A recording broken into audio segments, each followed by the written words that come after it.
All right, we are live. We are live, and I'll start sharing my screen. Here we are today with Unit 3, Automobile Ownership, Lesson 4, Exponential Depreciation, and we're working on Day 3. All right. Last week we did a lot with linear depreciation, and linear depreciation looks a lot like this image right up here, right? Where our X value is years, and our asset value is how much the car is worth over time. When the time begins, when the function begins, right? When X is 0, the car is purchased at a certain price. Like say it's $30,000. You buy a car for 30 grand. After 1 year, though, it's now a used car. It was a new car. Now it's used. Now it sells for like say $26,000. It's a 1-year-old used car. After 2 years, it might sell for $23,000. And it might decrease at $20,000 after year 3, right? Over time, it decreases in price until eventually there's some amount of time at which it's not worth hardly anything at all, right? So I for instance, for myself, when I was like 20 years old, I bought a Chevy S10 pickup, and I drove that pickup for 18 years, and so it was worth, like, I bought it at 10 grand. I think it was 10 or 11,000 when I bought it, and I think when I sold it was 500. So I was able to squeeze all the possible value out of that vehicle that I could, and its value was basically scrap value at the end. Yeah. All right, but this week what we're going to be learning is that this straight line thing, we use the straight line depreciation because mathematically a straight line is really kind of easier to calculate. In reality, what happens is you lose a lot of value in the beginning. Like in the beginning, the car loses a lot of value really fast, but then it starts to level off, right? It starts to level off, and it goes down at a much slower rate over time. It usually doesn't decrease in value by a constant rate of change like a linear function. So that's what we're going to be learning this week is exponential depreciations, what the depreciation of real cars actually looks like. You kind of have to understand what a linear depreciation, how that goes before the exponential really is a little bit easier to do. All right, learning target number 1. I can write, interpret, and graph an exponential depreciation equation. We'll be using our calculator or technology a lot to be doing this stuff, so that'll make some of this easy. But the interpret part, that's got to come from you. The interpreting part comes from you. The technology can handle the graphing, and finding the regression, that's the technology does a lot of that for you. Learning target number 2, I can manipulate the exponential depreciation equation in order to determine time, original price, and depreciated value. So I want you to be able to look at the equation and know what each piece of that equation means. Okay? We've got some new vocabulary. I'll talk about that when we get to the text part, but we got dollar value, the value of the car. Historical data is looking at previous values of cars and how they depreciated or changed in value. Historical depreciation is when you use that historical data. And then exponential decay, that's what we'll be working on. It's like, when an exponential goes down over time, that's called exponential decay.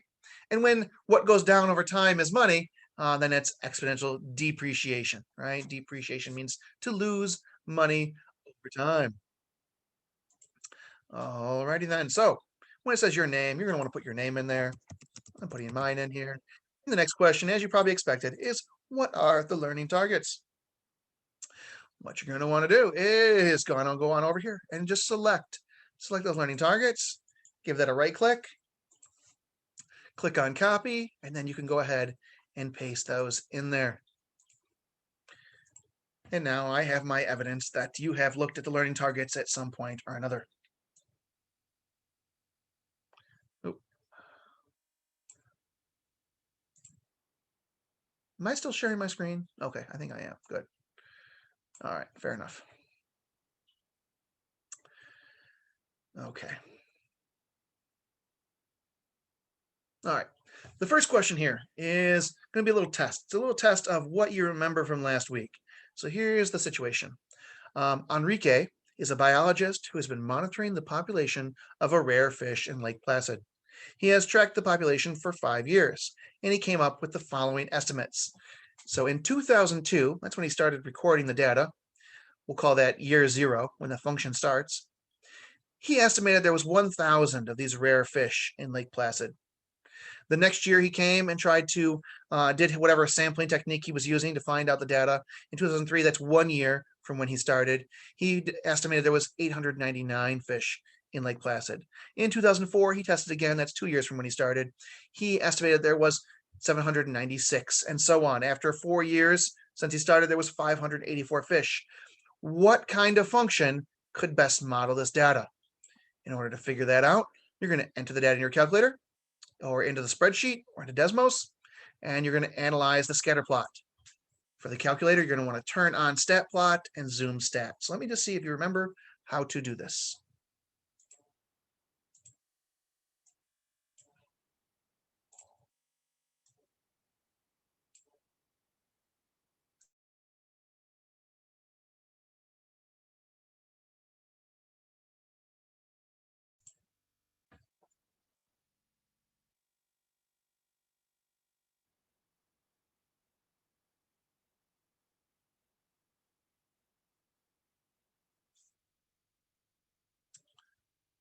I think I'm going to stop sharing for just a second. I'm going to reshare because I lost that little green border that tells me I'm sharing my screen. And I want to make sure I have that border for case for the recording. Okay, I'm gonna hope it's recording the right stuff. Zoom can be funny sometimes.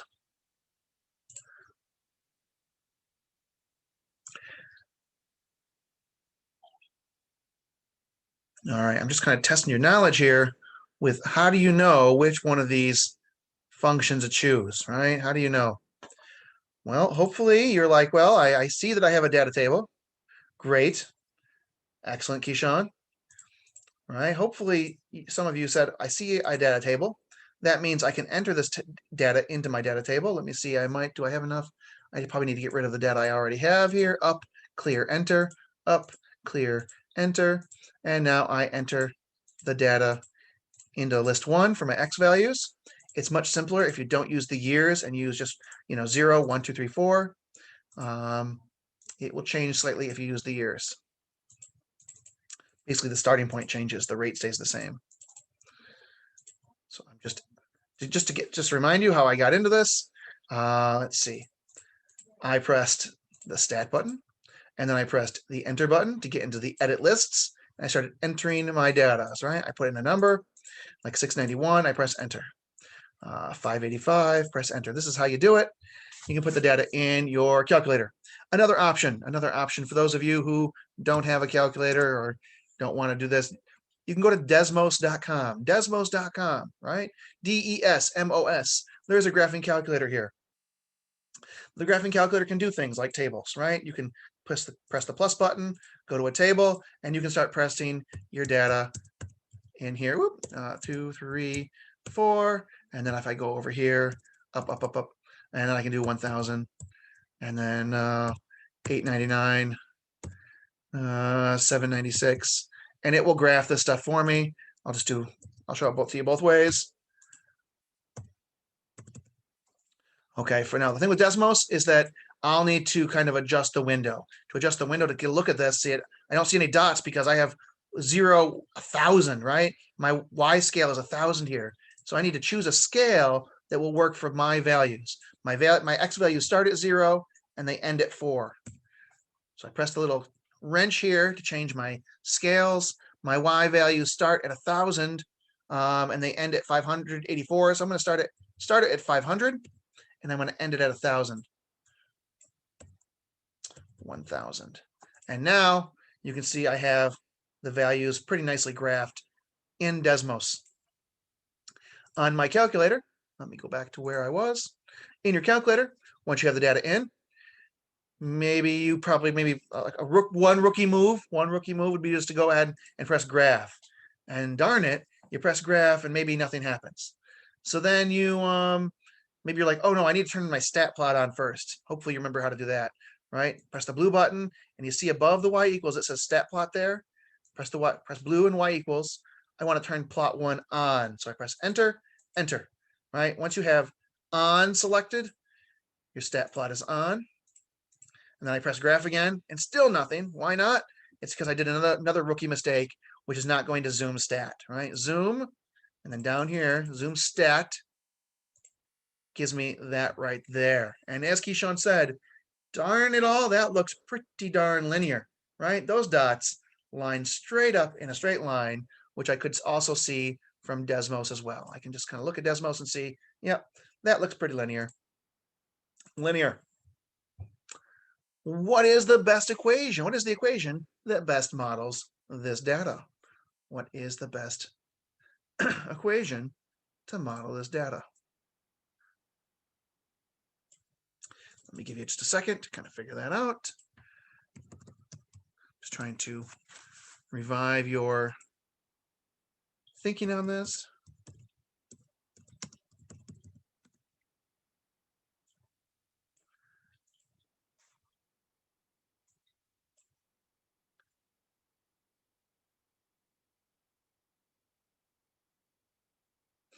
Okay. Anybody got it in the chat? Yeah, it's going to be, so Keyshawn, you're right, that it's going to have that format, right? Keyshawn's correct that Keyshawn knows that every linear equation has a format of y equals m times x plus b, where m is the slope and b is the y-intercept. But what is the m and the b for this equation? How would I find the m and the b for this equation?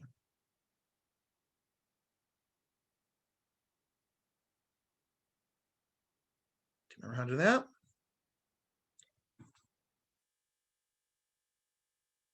I gave you some clues here. Enter the data in our calculator, already done. Run the regression. For the calculator, press stat, right arrow, 4, enter. Stat, the right arrow brings me to the calc menu. 4 brings me to the linreg option, linear regression option. I can just press 4, and then I have to press enter a few times. Enter, enter, enter, enter, enter, and I get this. When I run the linear regression, I get this output.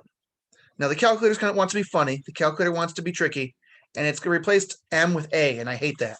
I hate that the calculator suddenly calls this a, but whatever. It just is what this is the TI-84. It does what it does. You just have to know that a is the slope, right? So you replace a. It tells us that a is equal to negative 104. So I'm going to put negative 104 in there. Replace a, because it tells me what a is. It tells me what b is. It tells me that b is 1002. in Desmos, if you wanted to do this on Desmos, for those of you who just want to see this stuff, need to see it a different way, I can press plus and function expression, and I can do y and press 1. And so it'll say y1. And then I need to give it a little squiggly. Next to my 1 key on my keyboard, hopefully on yours, there should be a little squiggly that looks like this. It's called a tilde, the symbol. It's like a little, and it means sort of. It means approximately. I'm going to say make y equals approximately equal to m times x1 times x1.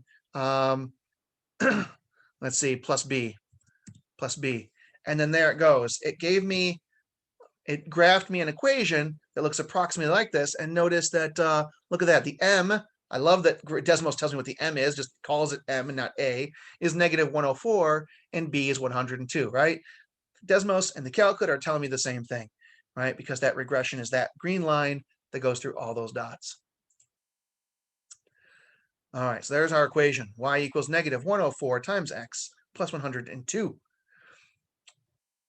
My next question asks, when will there be no fish left based on your equation of best fit? When will there be no fish left based on your equation of best fit? Let me give you a couple of seconds to think about that.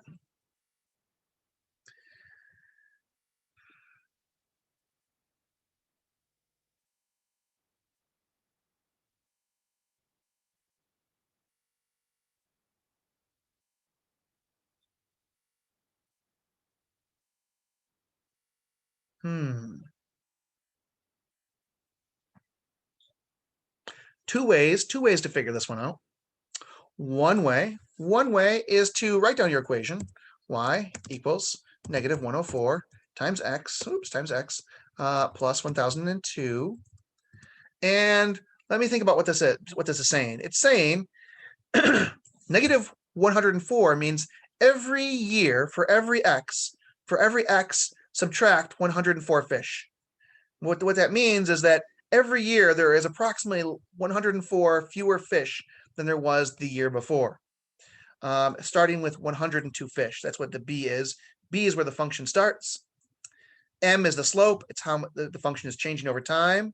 X is the number of years, right? X is on our list 1. That's the number of years. So what's Y? Y is the number of fish. Y is the number of fish. So if I wanted to find out when there are 0 fish, right? When I wanted to find out when there are no fish left, I want to make my Y equal to 0 and solve for X. Find out what X is going to be. And how am I going to do that? Usually here's how I do it. I go to my calculator, I quit everything, and I'm going to look at this left side of the equation, right? I'm going to start manipulating the 0 on the left side. Everything else, I'm going to handle the right side in my head. If I have 0 equals this equation, the first step I want to do to get X by itself, to isolate that X all by himself, is I want to subtract 1002.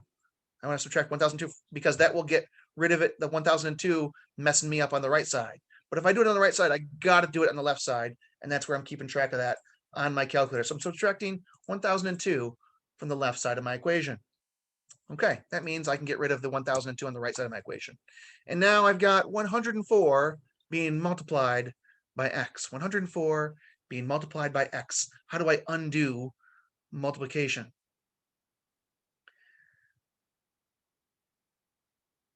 All right. Yep, that's it. I'm going to divide, right? So I have an X, an unknown number. I don't know what this number is yet, being multiplied by a negative 104 to kind of undo that messiness that's going on there so I can see what's going on. I'm going to divide. I'm going to divide by negative 104. So I've got negative 1002 on the left. I'm now going to divide by negative 104. And now if I do that, I get rid of the negative 104 on this side. And now I have to put in 9.6, any rounding orders, rounding things? No. So in this class, we round to the nearest hundredth when we don't give any other rounding instructions. X equals 9.63. X equals 9.63. And then here's the interpretation part. What does X mean in the context of Y equals 0? Like, how do you say this in a sentence? Anybody want to, sorry about the noise there. I'll turn that down. Anybody want to come on mic and tell me what this means in a sentence?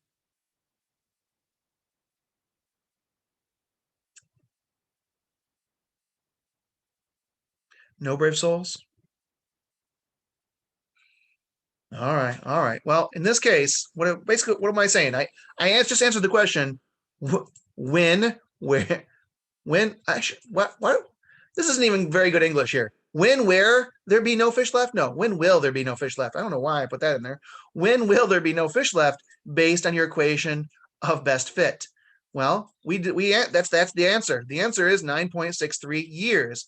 X is the years since 2002. So if I wanted to find out when there will be no fish left, I'd be like 2002 plus 9.63 years.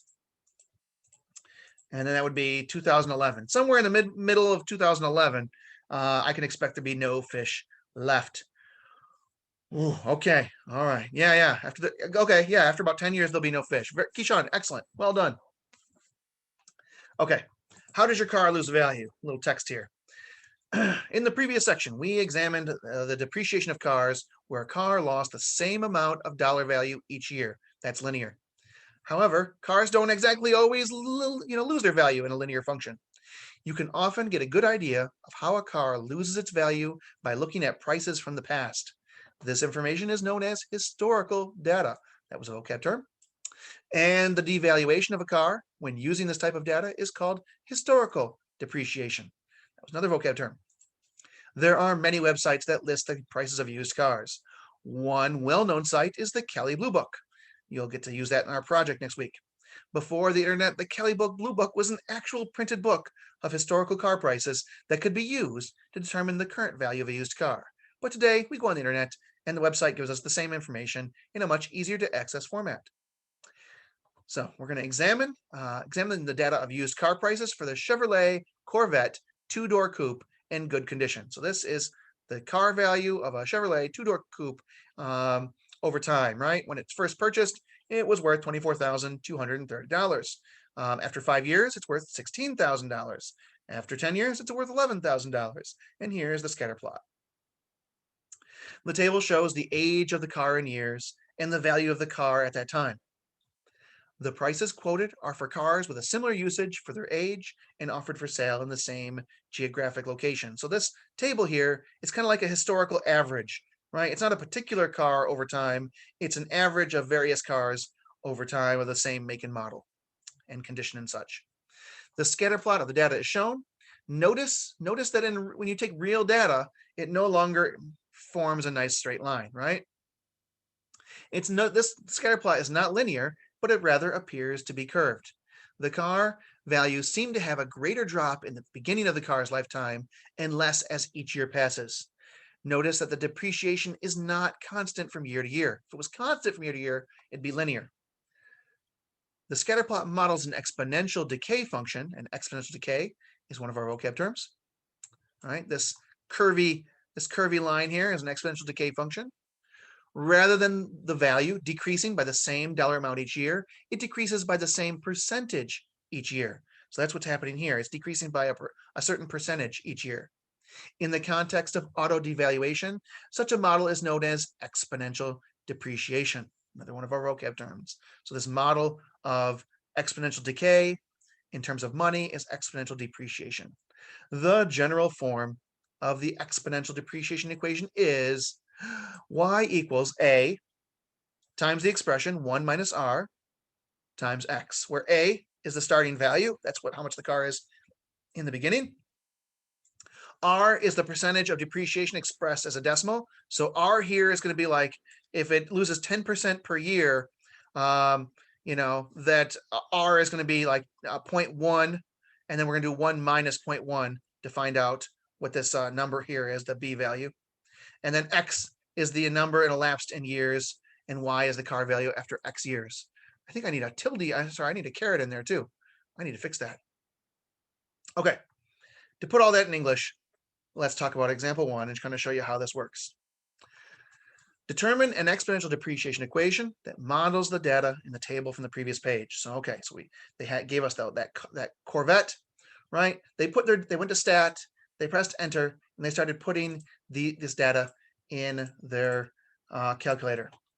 So I'm going to do that just to kind of show you. Now my numbers aren't going to be perfect because I don't plan on putting all the data in there. Mine are going to be similar, but not quite the same. I'm going to put in 24,000, 230, 22,000, 355. I'm just entering the data in my calculator. I don't want that. In order to give you an idea of how this is done, 645. I don't even need to be as persnickety as I'm being, since I don't even plan on having exactly the same numbers. But 15,245. All right. So the actual table has a little bit more data to it, right? Because it went 1 through 10. I only put the years in 1 through 7 in here. So I'm going to come up with a slightly different number. But they put the data in. Remember, they pressed stat. They pressed enter. They put the data in. They're then going to do an exponential regression. They're going to notice that this is not a linear function. So they're going to go stat, calc, and not linreg anymore. Because it's not, we're not going to call this linear. We're going to call it exponential. We got to go down here to choice number 0 or choice number 10, however you want to look at it. EXP REG, the exponential regression. I press enter, and I got to press enter like 5 more times. Once, twice, 3 times, 4 times, 5 times. And then I get an equation. My equation is very different from, wow, I kind of want to look at what I did wrong. Oh, look at that. One number was a little funky. One number was a little funky, and it really made a big, huge difference to my regression. Okay, now let me try again. Stat, calc, exponential regression. Right there. Enter, enter, enter, enter, enter. All right, here we go. Much better. Much closer to this one here. Right, so it's giving me the equation. It's saying y equals a times b raised to the x power, where a is $26,757. What this tells you, what is a? A is like basically with the price of the car when the function starts, right? When x is 0, this is the price of the car. B is the rate express as a percentage out of out of 1, but where it's like -1, right? So we took 1 minus that percentage to find, and so we'll need to do 1 plus the percentage. I'll show you how to do that in a second to figure this out. So 0.91, 1 minus 0.91, right, is 0.90 times this by 100. And this gives me an idea of the depreciation, right? This 0.91, the fact that it's less than 1 tells me that I'm decreasing by less than 100%. So I'm decreasing by some percentage. The difference between 1 and 0.91 is 9, which means I'm decreasing by 9% each year. And I start out with a price of about $25,000. So that's what this equation, what's happening in this equation. It starts at 25,921, and each year it's losing approximately 9% of its value. That's kind of how that works. All right, I've got a data table right here for you. I want you to try to do the same exact kind of idea on your calculator at home. You can use the graphing calculator, or you can use Desmos, your call. So let me stop sharing for a second. Let me give you that time.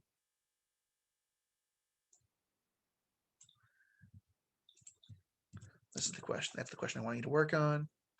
The one right after example 1.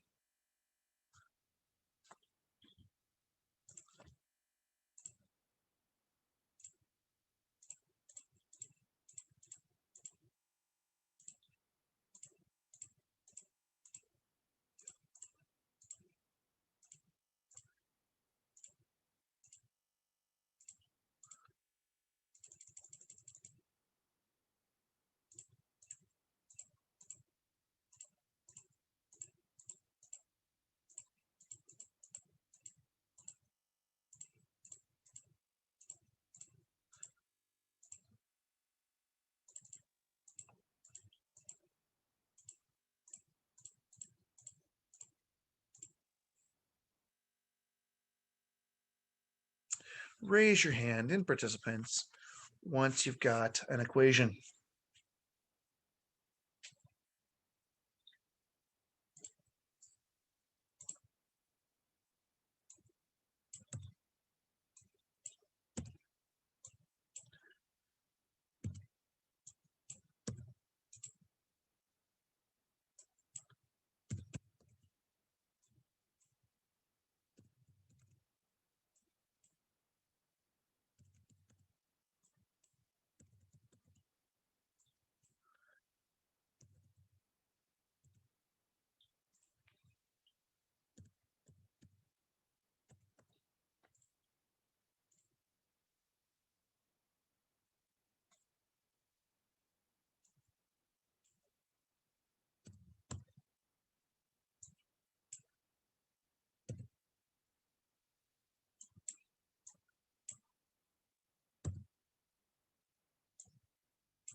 Okay, no one's raising their hands.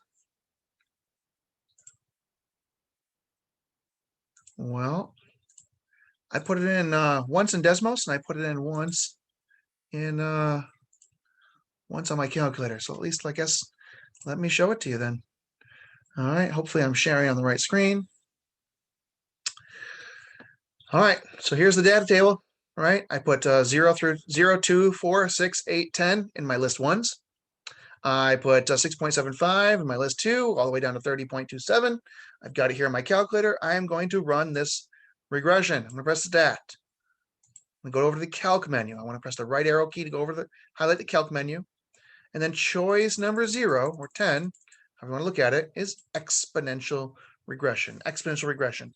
I press enter 5 times, and it gives me this. So I need to write down. I don't know. For me, I write down like the equation first, and then I substitute the numbers in. If you can substitute the numbers in on the fly, good for you.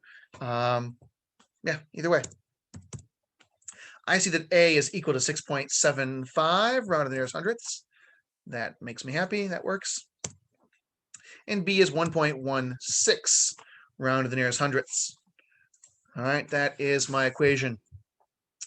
I did something similar on Desmos. I entered my data in there, right? And this time I told it to say, well, y1 is approximately tilde, use that tilde symbol, equal to a times b with b raised to the x to the x1 power. And then I get the same idea. I get a equals, actually, I have slightly different numbers. Curious. I wonder why. I'll have to find out what's going in. Maybe log mode will give me the exact same thing. No, that doesn't seem to change anything. Well, it changes something, but not in the way I necessarily want. Okay. That's much closer, though. It's strange that the calculator and Desmos are not agreeing, which tells me that maybe I didn't have the data in there correctly. Something's different. Something's different, but I'm not going to chase it down. I'm going to quick look, but it's no big deal. Okay. The next one, we'll say graph the scatter plot and exponential function using your calculator. So now that you've got this in your graph, right? If I go to zoom, stat. Okay, I got the scatter plot. What I failed to do here was I failed to put my equation in my calculator. Okay, to do that, I got to put this equation into this calculator here. So I'm going to press the y equals. All right, I got an equation that's equal to y. Life is good. 6.75 times 1.16 raised to the x power. I'm going to use the caret symbol, raised to the x power.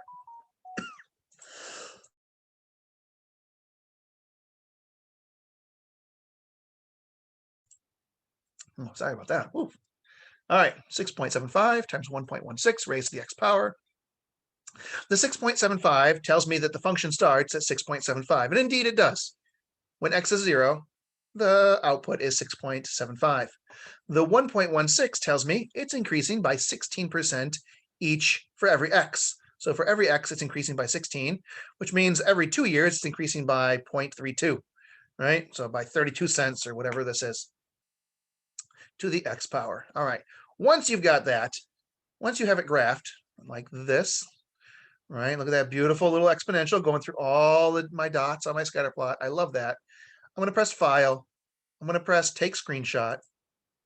Give it a name. I'm going to call it Exponential Reg. I just saved that there. And now I can add file, upload, and add the exponential reg to the Google form. That's how you'll answer that question right there. Let me give you a second to upload the image you've got from your calculator to the Google form. If you use Desmos, it's pretty easy too. Press the Share Graph button up in the right-hand corner, right? And you can just export image. Export image. You can choose medium, thick, thin, whatever you like. You can download the PNG, and there it goes. I can then go to my Google Classroom and then upload the newest thing. They just got there we go. My Desmos graph is now uploaded.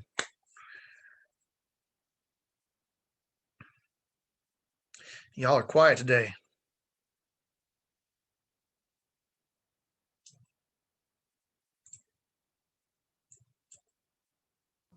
No cookies. Yeah. We had a student in the last class. She had her cookie with milk, and she was like answering all these questions. I was like, whoa, you're on fire today.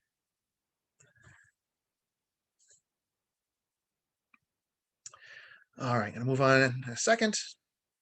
Let's see, how am I doing on time? I have 10 minutes. Okay. All right, well, you know what? I think we'll do example 2, and then I think we'll answer some of these exponential questions with 10 minutes.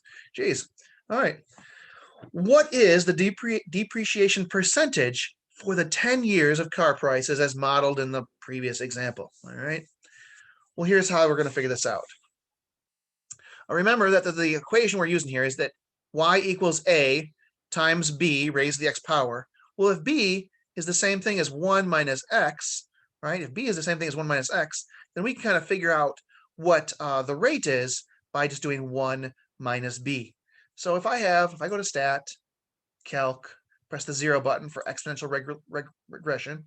Let me just show it to you again the other way, since I don't want to take shortcuts when you haven't quite ready for this. All right, here we are. exponential regression. My B value, right? I got 1.16. So if I go and I take 1 minus 1.16, I'll get a percentage. 1 minus 1.16. Right? So in this case, I know that it's greater than 1, which means I am increasing by 16 per year. So if I take this 0.16 tells me it's 1.6 is 0.6 greater than 1. So I'm increasing by 16% per year if this is my B value. In this case, the B value is 0.92. So 1 minus 0.92 gives us a 0.08, which means we're depreciating by 8% a year. Times 100, define the percentage, convert that percentage as a decimal out of 1 into a full percentage out of 100, multiply by 100. So 8% per year is the approximate depreciation. All right, let me take a look at this. Tell me what B is. I'm sorry, tell me what the depreciation percentage is. So take a look at this. This is the equation. This is the output the calculator is giving you. What's the depreciation percentage? Just take 1 and subtract the B value.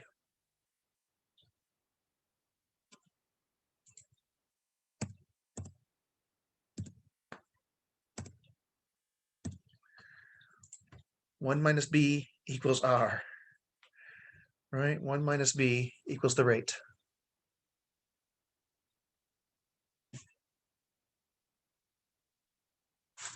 If the B value is greater than 1, then you're gaining value.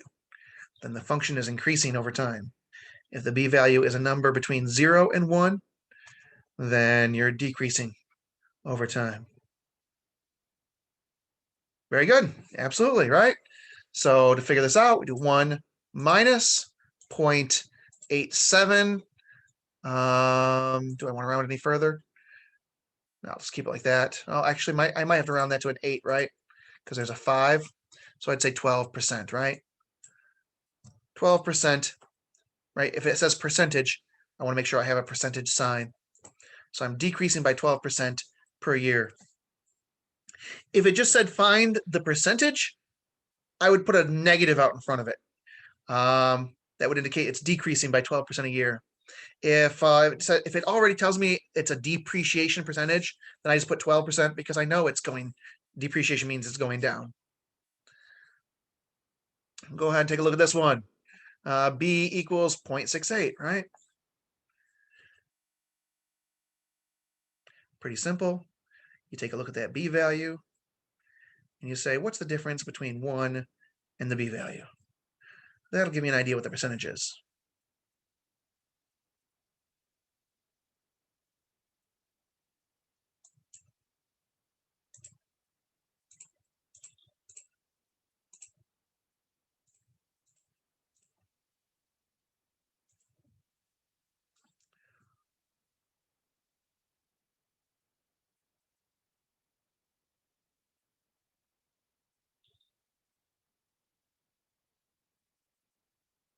Any takers? It actually depends on when you round to the nearest hundredth here, doesn't it? Because if I multiply this by 100 and then I round, depends on how I interpret this rounding the nearest hundredth bit. Because if I round then, 31.64% would be one way to round this. Another way you might want to look at that is like, oh, if I round it over here, then it's going to be 32%. If I round it when it's a decimal, the percentage is a decimal, yeah, 0.32. All right, one more. This one is a little different because now it's not a depreciation percentage. In fact, I need to change this, don't I? Because I wrote down determine the depreciation percentage, but this is no longer a depreciation number. B is now 1.165, which makes it kind of easy. 0.65, right, becomes an increase, becomes plus 65%, right? I'll have to change that. I didn't mean to keep the word depreciation in there. That one's pretty easy, right? When they're over 1, you don't have to, 1 minus a number of 1 point something makes the percentages kind of easy to see. All right, I got 5 minutes, and I think we stopped in the last class. I think we might stop here. I will just preview for you with what we're going to do. I'm going to ask you some questions, some simple questions like, what is 4 to the second power? Right, 4 to the second power. Hopefully, that's 4 times 4. That's 16. We'll get to that eventually. 4 to the third. We're going to talk about it. But then what about 4 to the 1/2? Some of you don't know what 4 to the 1/2 is yet. You guys aren't really strong on your fractional exponents here. Well, 4 to the 1/2 is really the same thing as the square root of 4, right? And I know you all know what the square root of 4 is. Excellent. So, right, 16 to the 1/2 power. We're going to go over these tomorrow. And I'm going to talk about maybe some negative exponents, just throw that in for fun. And then we're going to convert little fractions into decimals, and some more negative exponents, and some more fractions into decimals, apparently. And then, some more exponents, because I want, here's why. Tomorrow, we're going to be doing some math where we're going to get to a situation where we have 1 minus r to the 4th power, and we need to get r by itself. Well, to get r by itself, we're going to need to multiply this thing that's being raised to the 4th power. We're going to need to raise it to the 1/4 power, because raising it to the 1/4 power will cancel, just like how we canceled multiplication with a division, dividing by the other number. Well, we're going to cancel this raising in this expression to the 4th power by raising it again to the 1/4 power, which we'll have to raise the other side to the 1/4 power. And in order to understand what's going on there, we're going to do a little review. All right, so this actually is some fairly complex math. It gets in there. The complexity is nice, but we will talk about that tomorrow. We're going to stop right there with like 1-2 minutes to go. Wish me and Mr. Cranbuell a happy Monday, and we'll see you tomorrow.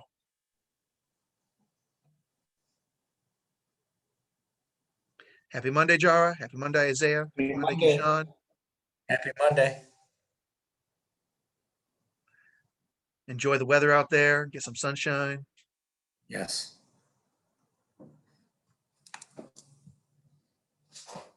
I'll stop the recording.